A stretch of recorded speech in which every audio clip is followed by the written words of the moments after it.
Shalom Bapak Ibu Saudara yang dikasihi Tuhan, senang bisa bertemu kembali. Bagaimana kabar Jemaat IFGF Magelang? Saya berdoa dan berharap supaya semuanya dalam keadaan sehat. Baik, sebelum kita akan belajar firman Tuhan, mari kita tundukkan kepala, kita akan berdoa bersama-sama. Bapak Sorgawi, terima kasih untuk kesempatan sekali lagi kami boleh beribadah dan mendengarkan firman Tuhan. Jarak kami jauh, tetapi kami bersyukur Tuhan, karena kami tahu Roh Kudus-Mu menyatukan kami, dan Roh Kudus-Mu Tuhan yang menggerakkan kami untuk haus dan rindu akan kebenaran firman-Mu. Biar firman-Mu mengubahkan kami sesuai dengan kehendak-Mu. Pimpin semua jemaat yang mendengarkan khotbah pagi hari ini. Engkau Tuhan memberkati, menjadikannya Tuhan alat di tangan-Mu untuk mengubahkan kami semua sesuai dengan kehendak-Mu, dan urapi hamba-Mu yang akan menyampaikan firman Tuhan. Terima kasih Tuhan, kami serahkan waktu ini sepenuhnya di dalam nama Tuhan Yesus. Bapak Ibu Saudara, pagi ini saya akan berkhotbah dari Keluaran pasal 17 ayat 8 sampai 16. Keluaran pasal 17 ayat 8 sampai 16. Mari kita buka Keluaran 17 8 sampai 16. Saya akan membacakan bagi kita semua ayat ini Bapak Ibu Saudara. Mari simak bersama-sama. Lalu datanglah orang Amalek dan berperang melawan orang Israel di Rafidim. Musa berkata kepada Yosua, "Pilihlah orang-orang bagi kita, lalu keluarlah berperang melawan orang Amalek.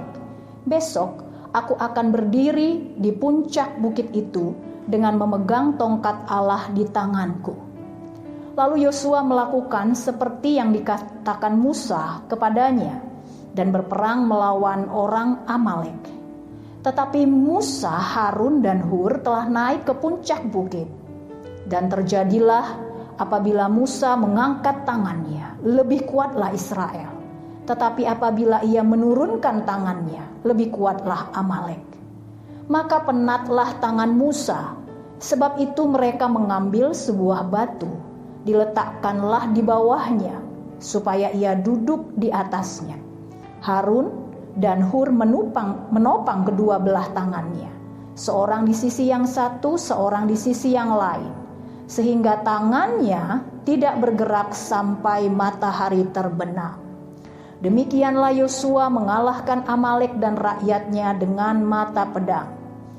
Kemudian berfirmanlah Tuhan kepada Musa, "Tuliskanlah semuanya ini dalam sebuah kitab sebagai tanda peringatan, dan ingatkanlah ke telinga Yosua bahwa aku akan menghapuskan sama sekali ingatan kepada Amalek dari kolong langit." Lalu Musa mendirikan sebuah mezbah dan menamainya Tuhanlah panji-panjiku. Ia berkata, tangan di atas panji-panji Tuhan. Tuhan berperang melawan Amalek turun-temurun. Amin. Bapak Ibu Saudara yang dikasihi Tuhan, bulan Desember yang lalu kami sekeluarga itu berkesempatan untuk mengadakan perjalanan yang sangat panjang dari Semarang menuju Bali dengan mobil. Saudara, puji Tuhan perjalanan sedemikian lancar. Tak heran, karena sejak keluar rumah kami di Kalipancur, hanya beberapa ratus meter kami langsung masuk tol Manyaran hingga sampai tol Pasuruan di Jawa Timur. Demikian juga Bapak Ibu Saudara, ketika kami sampai di Pulau Bali, jalanan juga sedemikian mulus, sangat menyenangkan. Saudara, kami hanya beberapa hari saja di Bali. Kemudian ketika kami akan kembali ke Semarang, kami memutuskan untuk tidak segera kembali. Kami mampir di Banyuwangi dan ingin melihat Kawah Ijen yang kabarnya sedemikian indah itu. Saudara, bermodal Google Map kami menyusuri jalan menuju lokasi. Ketika itu sudah hampir gelap. Sampailah kami di pintu gerbang wisata Kawah Ijen, Bapak Ibu Saudara. Kami disambut oleh beberapa warga di sana. Lalu kemudian kami bertanya kepada mereka, "Pak, berapa jauh lokasi ke dalam?" Lalu salah seorang bapak menjawab, hanya 16 kilometer. Oh saudara, tentu kami sangat gembira karena 16 kilometer dibandingkan dengan ratusan bahkan ribuan kilometer yang sudah kami lewati itu tidak ada apa-apanya. Saudara, kami mulai menyusuri jalan. Awalnya masih agak lurus, tapi semakin lama semakin berkelok-kelok dan sempit. Saya mulai khawatir Bapak Ibu. Lalu saya bertanya kepada Pak Sahat suami saya, Pak, kita tidak salah jalan. Tapi saudara, jawaban suami saya justru membuat saya khawatir. Dia berkata, Mama, pimpin doa dulu. Saudara, malam itu kami berdoa bukan karena rohani, tetapi sungguh karena kami tegang dan ketakutan, tertekan sekali. Saudara, memang jalan itu semakin membahayakan, tidak ada penerangan apapun, semakin terjal. Saudara, untuk mengayem-ayemkan hati, saya melihat ke belakang berharap mudah-mudahan ada kendaraan wisatawan lain. Tapi tidak ada satupun saudara kendaraan yang lewat. Demikian juga dari depan. Suasana semakin mencekam, jalan semakin meninggi dan terjal. Saudara, kami terdiam dengan pikiran masing-masing. Tapi kami punya pikiran yang sama nampaknya. Begal. Saudara, kalau ada begal malam itu kami tidak mungkin selamat. Putar balik sama dengan masuk jurang. Karena jalanan itu hanya bisa dilewati satu mobil saja. Tidak bisa berpapasan. Saudara, di tengah ketakutan tiba-tiba suami saya berkata, Lom, pisau yang tadi papa letakkan di pintu mobil, kamu lihat gak? Dengan tegang anak saya selalu menjawab, udah aku pegang Pak. Bayangkan saudara, keluarga pendeta itu bisa merencanakan perbuatan nekat. Rasanya 16 km itu seperti ratusan kilometer yang gak sampai-sampai. Saudara, tapi gak ada pilihan lain. Kami harus melewati jalan itu kemanapun ujungnya membawa kami. Berapa jam kami ketakutan saudara? 2 jam. Kami diterpa oleh rasa ketakutan saudara. Tapi kemudian kami melihat setitik cahaya di depan. Lama-kelamaan ada ratusan cahaya bersinar. Menandakan kami sudah sampai di base camp. Saudara, ada perasaan lega banget. Saya berkata dalam hati, apakah semua mereka yang mengalami ketakutan seperti kami tadi? Apakah mereka takut? Tapi tidak tahu saudara apa jawabannya. Tapi satu hal yang pasti, siapapun yang mau datang ke Kawah Ijen itu bisa sampai di tempat yang indah itu harus melewati 16 km jalan yang sulit, terjal dan menakutkan. Saudara, bukankah perjalanan hidup anak-anak Tuhan seperti itu juga? Kita tahu ketika kita percaya kepada Yesus, ujung dari kehidupan kita adalah sorga. Hidup kekal bersama dengan Dia. Di sana tempat yang indah mulia, tidak ada keluh kesah, tidak ada sakit penyakit, tidak ada air mata. Hidup penuh sukacita bersama Bapa di sorga. Itulah tujuan akhir kehidupan anak-anak Tuhan. Tapi saudara, sebelum kita sampai di sana, kita harus melalui jalan kehidupan yang seringkali tidak terduga. Memang ada bagian indah dalam hidup, tapi kita tidak bisa memungkiri ada bagian yang sulit. Namun kadang kita tidak bisa menghindarinya. Saudara, beberapa harus melalui jalan kekecewaan, pergumulan, ditinggalkan, air mata. Kita tidak bisa menghindarinya. Saudaraku, demikianlah perjalanan yang dialami oleh umat Tuhan saat itu seperti yang kita baca dalam bagian tadi. Setelah mereka diselamatkan oleh Tuhan dari Mesir di Laut Merah, tujuan akhir adalah tanah perjanjian Kanaan, tanah yang penuh susu dan madu.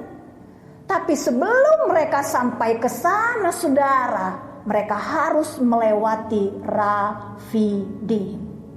Apa arti kata Rafidim? Arti kata Rafidim adalah istirahat.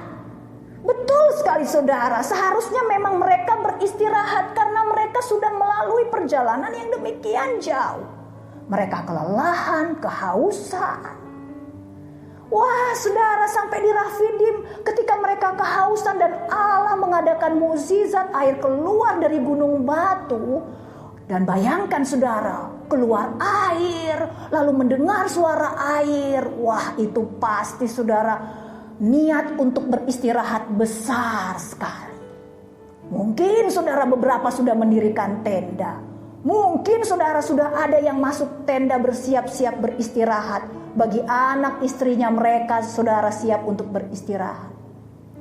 Tapi saudaraku, belum sempat mereka berbaring, tiba-tiba mereka diserang orang Amalek. Itulah yang dikatakan ayat yang ke-8. Dikatakan saudara, lalu datanglah orang Amalek dan berperang melawan orang Israel di Rafidim. Bapak ibu saudara, siapa orang Amalek ini? Mereka itu adalah keturunan Esau. Tapi yang pasti mereka itu adalah orang-orang yang tidak takut kepada Allah. Saudara, mereka selalu ingin memerangi orang Israel dengan cara yang kejam. Saudara, Musa dalam Ulangan 25 ayat 17 dan 18 mengingatkan kembali bangsa itu akan karakter Amalek yang jahat. Katanya, ingatlah apa yang dilakukan orang Amalek kepadamu pada waktu perjalananmu keluar dari Mesir, bahwa engkau didatangi mereka di jalan dan semua orang lemah pada barisan belakangmu dihantam mereka, sedang engkau lelah lesu. Mereka tidak takut pada Allah. Saudara, peristiwa serangan ini hampir menghancurkan umat Israel. Bagaimana Anda? Setelah berbulan-bulan mengarungi padang gurun, melalui masa berat, kekurangan makanan, perjalanan gak tentu. Saudara, pada saat itu mereka bukan saja lelah fisik, tapi mental juga. Ada pada titik lemah, diserang tiba-tiba. Serangan brutal. Amalek itu bukan main-main, saudara, menyerang barisan belakang umat Israel. Barisan terlemah, yaitu orang-orang tua, wanita, anak-anak, merampas harta benda mereka. Dan juga saudara, ini adalah pertempuran pertama orang Israel. Karena orang Israel belum pernah berperang sebelumnya. Saudara, ratusan tahun orang-orang Israel hanya menjadi budak yang bekerja membuat batu bata di Mesir. Tidak pernah punya pengalaman berperang. Namun saudara, ketika Amalek tiba-tiba menyerang mereka, mereka tidak bisa menghindar. Saudara, nampaknya kehancuran umat Israel mustahil dihindari. Pertanyaannya saudara, bagimu dan bagiku, mengapa Tuhan membiarkan hal ini terjadi? Apa Tuhan tidak sanggup membuat umat Israel itu tidak usah lewat Rafidim? Pasti bisa saudara. Tapi Tuhan sengaja membawa mereka ke Rafidim karena Dia mempunyai sesuatu untuk mengajar umatnya. Saudara, banyak tempat yang sudah dilewati oleh umat Israel ketika mereka keluar dari Mesir. Saudara, setiap tempat banyak perbuatan Tuhan yang mereka alami. Tapi kita juga lihat saudara, umat itu lambat belajar dan mudah lupa. Ingatlah, Laut Merah adalah tempat keselamatan, Mara tempat ujian, Elim tempat peristirahatan, Padang Gurun Sin tempat persediaan makanan. Dan saudara, sekarang Rafidim tempat pertempuran. Saudara, Tuhan harus membawa mereka masuk ke dalam tempat pertempuran agar mereka belajar bergantung kepada Allah. Saudaraku, hampir semua orang mengatakan tahun 2020 ini adalah tahun yang sangat berat. Saya melihat sebuah iklan perjalanan yang menyebut tahun 2020 penuh dengan kata pertama. Pertama kalinya bandara seluruh Indonesia harus ditutup. Pertama kalinya kita harus hidup berjauhan. Pertama kalinya sekolah ditutup, rumah ibadah ditutup, mal ditutup. Benar saudara, kita semuanya terdampak COVID-19 di tahun 2020. Mulai ringan, sedang hingga berat. Kita sulit ikut ibadah dengan cara online. Orang tua bingung ngajari anak-anaknya di rumah, beberapa kehilangan pekerjaan, tapi tidak sedikit Bapak Ibu Saudara tahun 2020 menjadi tahun terberat karena secara tiba-tiba kehilangan orang-orang terkasih. Siapa menyangka saudara, seorang gadis ceria, tidak ada tanda-tanda sakit sebelumnya, hari itu mengeluh sesak, dibawa ke rumah sakit dan itu menjadi akhir perjumpaan dengan keluarga.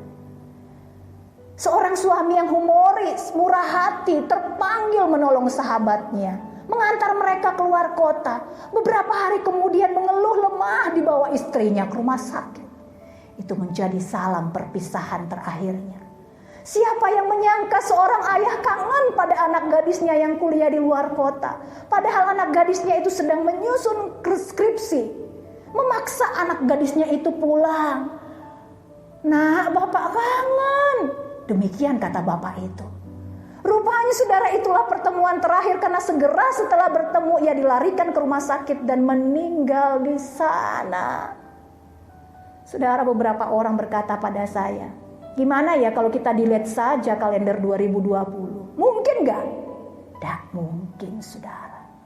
Seberat apapun tahun 2020, tidak ada pilihan lain bagimu dan bagiku. Kita harus melewatinya. Bagi kita semua, tahun 2020 adalah Rafidim, tempat pertempuran saudara. Allah membawa kita ke tempat pertempuran tahun 2020 yang menjadi Rafidim bagi kita. Saudara, mengapa Tuhan membawa kita masuk ke dalam tempat pertempuran yang sedemikian berat ini? Mengapa Tuhan mengizinkan umatnya masuk ke Rafidim 2020? Ingat saudara, Tuhan ingin mengajarkan sesuatu kepada umatnya. Apa itu? Yang pertama saudara, pertempuran akan membuat engkau dan saya harus berjuang. Saudara, di awal perjalanan umat Israel di Laut Merah, kita lihat bahwa mereka tidak melakukan apa-apa. Umat itu hanya diam dan hanya percaya saja kepada Tuhan. Saudara, tapi kita lihat betapa banyaknya perbuatan yang sudah Tuhan lakukan bagi mereka secara ajaib. Apa hasilnya? Bukan iman yang tangguh, tapi iman yang rapuh. Ada keluh kesah, ada sungut-sungut, ada merendahkan Tuhan. Tapi kali ini saudara, umat Israel dipaksa bertarung agar mereka memiliki iman yang tangguh. Memang saudara, di sepanjang Alkitab kita bisa melihat ada saat ketika Tuhan mengatakan, aku akan melakukan semuanya untukmu. Berbarislah mengelilingi kota, tiuplah sangkakala dan tembok akan runtuh. Tetapi juga saudara, banyak kali Tuhan berkata, aku akan melakukannya melalui kamu. Bangunlah dan berjuang. Saudara, itulah yang dikatakan Musa kepada Yosua pada ayat yang ke-9a. Pilihlah orang-orang bagi kita, lalu keluarlah berperang melawan orang Amalek. Saudara, apakah ini pekerjaan yang mudah? Tidak, saudara. Bayangkan kira-kira 2 juta orang, belum ada satupun yang pernah punya pengalaman perang.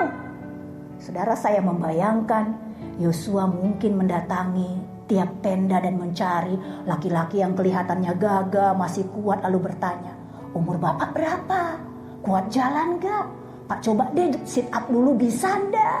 Punya pedang gak? Bisa bertarung gak? Tidak mudah saudara, tapi mereka harus berperang. Saudara, itulah gambaran kehidupan Kristen. Kita harus beriman tapi juga harus berjuang. Saudara, saya sering kali bertemu dengan orang-orang Kristen, sudah mengalami sakit yang parah tapi tidak mau pergi ke dokter. Dia berkata, dokterku hanya Tuhan Yesus, saya nggak perlu dokter lain, berdoa saja, Tuhan Yesus pasti menyembuhkanku. Wow, kelihatan rohani sekali. Tapi catat baik-baik saudara, Alkitab mengingatkan kita, Jika engkau ada dalam saat krisis saat ini, kurangnya perencanaan yang tepat itu bukan tanda kesalehan, justru tanda kerapuhan iman. Sebab itu jika engkau sakit, bawalah ke dokter, pergi ke dokter. Saudara, virus corona ini begitu tidak kelihatan. Kita tidak boleh sok jago, sering cuci tangan, pakai masker, jaga jarak, tidak usah keluar rumah kalau memang gak perlu banget. Sering olahraga. Saudara, jika hidupmu dan hidupku menjadi berantakan karena corona, kita perlu membuat strategi baru menjalani hidup di tengah pandemi ini. Melihatnya sebagai peluang, bukan hambatan. Bapak Ibu, suatu kali ada WA masuk ke HP saya dari adik saya. Rin, bantulah aku seberapapun kamu mau. Aku mau jualan gula, katanya. Adik saya ini saudara seorang single parent. Selama ini dia hanya bekerja sebagai guru les. Dia terdampak pandemi ini saudara, kehilangan pendapatan karena gak ada murid. Seumur-umur dia gak pernah jualan dan orangnya sangat pemalu, saudara. Tapi pandemi ini tidak membuatnya menyerah. Dia mencoba berjualan. Pertama-tama menawarkan ke teman-teman gereja, lalu memberi layanan free ongkir dan mengantarkan sendiri ke tempat pelanggan. Saudara, sebenarnya gak banyak yang saya bantu, cuman 1 juta. Tapi saudara, luar biasa itu dipergunakannya dengan sungguh-sungguh. Kira-kira 2 minggu yang lalu dia menelpon saya. Dia katakan, Rin, waduh, kamu tahu gak? Sekarang bukan saja gula yang aku jual, apa saja, buah, daging, ikan, kue, sampai bahan bangunan. Wow, saudara. Wow, saya heran. Saya tanya, modalmu besar? Enggak. Aku mendatangi toko, menawarkan diri jadi resellernya mereka. Luar biasa, saudara. Pelanggannya semakin banyak karena dia melakukannya dengan sukacita. Dia berkata kepada saya, Rin, banyak orang bilang corona menghancurkan. Saya bilang Tuhan pakai corona untuk memelihara hidup kami. Tuhan sungguh baik. Saudara, saat krisis, Tuhan ingin kita menggunakan seluruh potensi diri kita, kesempatan, relasi, keahlian, karena itu pun dari Tuhan. Alkitab tidak memaafkan kurangnya tindakan-tindakan praktis atas nama kesalehan. Saudara, kita semua dipanggil untuk bertanggung jawab atas kehidupan ini. Itulah yang dilakukan Musa ketika ia dihadapkan dengan serangan Amalek. Saudara, Musa gak duduk-duduk menunggu petir dari langit melenyapkan orang Amalek. Dia memilih pemimpin perang, dia menyusun strategi, dia memilah pasukannya dan menyiapkan serangan balik. Saudara, ingat ini. Berjuang membuat kita kuat. Berjuang membuat kita waspada. Berjuang membuat kita tangguh. Saudara, Rafidim mengajarkan kita berjuang. Namun Musa sadar, saudara, pertempuran kali ini bukanlah pertempuran yang imbang. Amalek sedemikian kuat, sedemikian berpengalaman, berhadapan dengan pasukan kemarin sore yang sudah lelah secara fisik dan mental. Ini saya ibaratkan seperti pertandingan bola antara Manchester United PS melawan PS Kalipancur atau PSRT, saudara. Gak imbang. Musa sadar, saudara, perjuangan mereka tidak cukup. Sebab itu, saudara, perhatikan, pertempuran atau Rafidim itu membuat Musa belajar mengandalkan Tuhan. Saudara, Musa sadar dia perlu mengandalkan kekuatan Tuhan. Dia perlu kehadiran kuasanya. Itulah yang dikatakan pada ayat 9b. Besok aku akan berdiri di puncak bukit itu dengan memegang tongkat Allah di tanganku. Tongkat Allah, apa itu? Itu bukan tongkat sembarangan, saudara. Tongkat itu yang pernah dilemparkan Musa ke tanah dan berubah menjadi ular dan memakan ular Fir'aun. Tongkat itu pernah menyentuh sungai Nil dan berubah menjadi darah. Dengan tongkat itu Musa memukul gunung batu dan memancarlah air. Tongkat itu bukan tongkat sembarangan. Tongkat itu adalah lambang kehadiran dan kuasa Tuhan. Dan sekarang saudara, tongkat itu ada di tangan Musa yang berdiri di puncak bukit. Dan harus terus terangkat agar mereka mengalami kemenangan. Apa maksudnya? Saudara, saat pertempuran terjadi di lembah, Yosua bukan menjadi fokus. Musa juga bukan menjadi fokus. Tapi tongkat Allah itulah yang harus menjadi fokus orang Israel agar mereka mendapatkan kemenangan. Kuasanya lebih penting dari kekuatan mereka. Saudara, ketika umatnya bertempur di lembah, tapi mereka memandang kepada Allah, datang kepada Allah, maka Allah berperang melawan musuh-musuhnya, karena dialah Yehova Nisi, Tuhan panji-panjiku. Saudara, perhatikan ayat yang ke-16. Dikatakan, tangan di atas panji-panji Tuhan, Tuhan berperang melawan Amalek turun temurun. Saudara, ini seolah-olah mau mengatakan, saudara, ketika saya mengangkat tangan saya ke atas, seolah-olah saya memegang ruang tahta Allah, dan Yehova Nisi, Tuhan panjiku, turun berperang melawan musuh-musuhku. Saudara, kita pun mungkin akan mengalami pertempuran, atau mungkin sedang mengalami pertempuran. Hari-hari yang sulit, derai air mata. Kekuatan kita tidak seberapa. Saudara, tapi dalam situasi begini hanya ada satu jalan. Melihat ke atas, andalkan Dia, nantikan pertolongannya. Karena Dialah Yehova Nisi.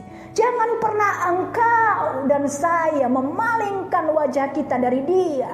Karena sekali kita memalingkan wajah kita, maka kita akan mengalami kekalahan. Tapi ketika kita memandang terus kepada Dia, mengandalkan Dia, Dialah Yehova Nisi yang berperang melawan musuh-musuh kita. Dia Bapa kita yang sangat peduli. Bapa yang selalu ada bersamamu dan bersamaku. Saudara, setelah 7 jam anak kami Shalom menghadapi operasi jantung tahun 2004. Anak kami itu harus masuk ICU. Kami tidak boleh masuk, saudara, ke sana. Hanya melihatnya sebentar saja. Lalu kami harus keluar. Saudara, 4 hari Shalom ada di ruang ICU. Lalu seorang perawat datang melaporkan kepada kami, Bu, setelah siuman pasca operasi Shalom itu, Bu, nangis terus, gelisah, ketakutan.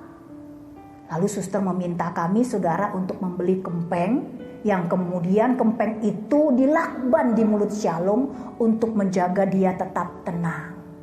Karena jika menangis terus, itu berbahaya untuk jantungnya yang baru dioperasi.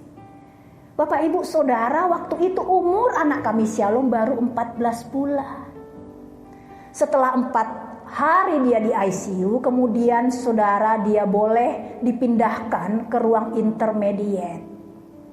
Tapi dari rumah sakit, saudara mengatakan bahwa hanya boleh 1 orang yang menjaga. Saya ngobrol-ngobrol dengan Pak Sahat, papahnya. Akhirnya kami sepakat Pak Sahat yang akan menjaga Shalom. Saudara, waktu itu Shalom masih sangat lemah. Ditempatkan di ruangan dengan banyak pasien jantung sekarat yang lain. Dan ada banyak selang-selang di sekujur tubuhnya. Tapi saudara, begitu Shalom memandang papanya ada di sampingnya, dia begitu kelihatan senang. Semangatnya muncul, mau makan, tidur pulas sekali. Dia masih sakit, saudara. Harus berjuang dengan jantung yang baru dioperasi. Tapi kehadiran papanya di sampingnya membuat Shalom tenang. 1 minggu kemudian dia sembuh dan boleh pulang. Saudara, bukankah demikian dengan engkau dan saya? Ketika engkau dan saya menghadapi pertempuran, Bapa kita ada di sampingmu dan di sampingku. Pandanglah dia ada bersamamu dan bersamaku. Dia tidak membiarkan engkau dan saya sendirian menghadapi pergumulan hidup kita. Dia sangat mengasihi kita. Saudara, mari angkat wajahmu, pandanglah salib Kristus. Salib Kristus itulah panji kita. Di salib itu saudara, Yesus menang melawan musuh terbesar kita, yaitu dosa dan maut. Apalagi pertempuran di dunia ini. Mana mungkin Yesus membiarkan engkau dan saya hancur dalam pertempuran dan pergumulan di dunia ini. Angkat tanganmu ke sorga, angkat wajahmu ke sorga. Pandanglah salib Kristus. Maka dia pasti menolongmu memenangkan pertempuran demi pertempuran hidup ini. Karena Tuhan Yesus adalah Yehova Nisi, panji kita. Bapakku datang menyembahmu di sini. Ku percaya kau ada bagiku.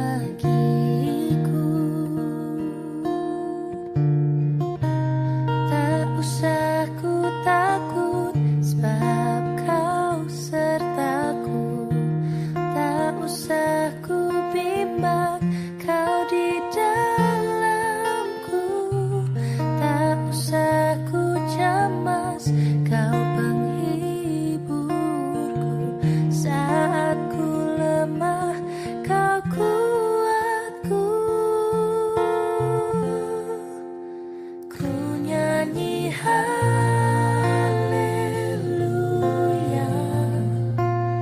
ku nyanyi haleluya. Sungguh kau hebat, ajaib perkasa perbuatanmu di hidupku.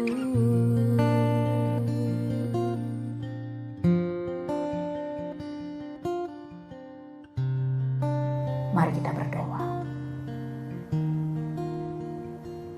Bapa Sorgawi, terima kasih. Kami diteguhkan kembali bahwa Engkaulah Bapa kami yang sangat baik. Yehova Nisi, panji kami. Engkau yang sudah mati di atas kayu salib berperang melawan maut dan dosa. Engkau pula yang berperang melawan setiap musuh-musuh kami, kedagingan kami.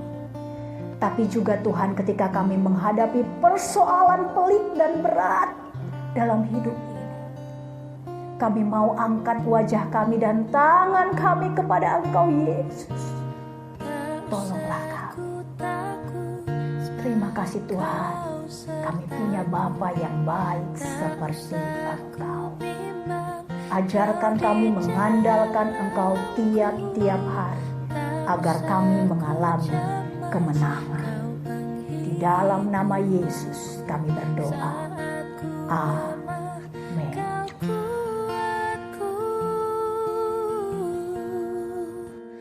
Ku nyanyi haleluya,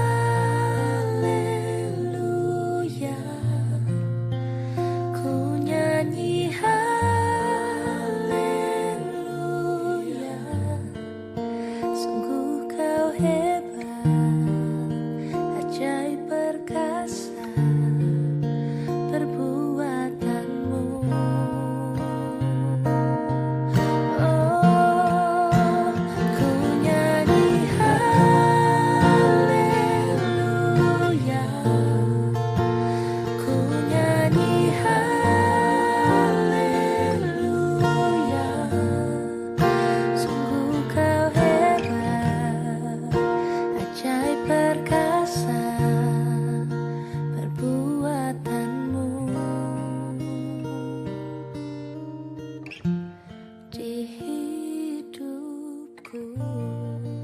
Bapa, terima kasih kami sudah menyelesaikan semua rangkaian ibadah. Terima kasih kami bisa menikmati puji-pujian, menikmati firman Tuhan, dan menikmati juga persekutuan. Hamba-Mu berdoa buat seluruh jemaat IFGF Magelang, supaya Engkau Tuhan yang menopang mereka, pribadi demi pribadi, keluarga demi keluarga. Yang sakit Tuhan sembuhkan, yang bergumul Tuhan sungguh beri jalan keluar. Engkau hadir dalam setiap hidup anak-anak-Mu. Engkau memberkati juga hamba Tuhan yang memimpin pelayanan di IFGF Magelang. Sekarang sidang jemaat yang dikasihi Tuhan, angkat tangan-Mu dan terimalah berkat Tuhan. Kasih karunia dari Allah Bapa di sorga, damai sejahtera dari Yesus Kristus Tuhan dan Juru Selamat kita, penghiburan, kekuatan, kehadiran Roh Kudus tiap-tiap hari akan memenuhi hidupmu dari sekarang sampai selama-lamanya. Di dalam nama Yesus kami terima berkat-Mu. Haleluya. Amin.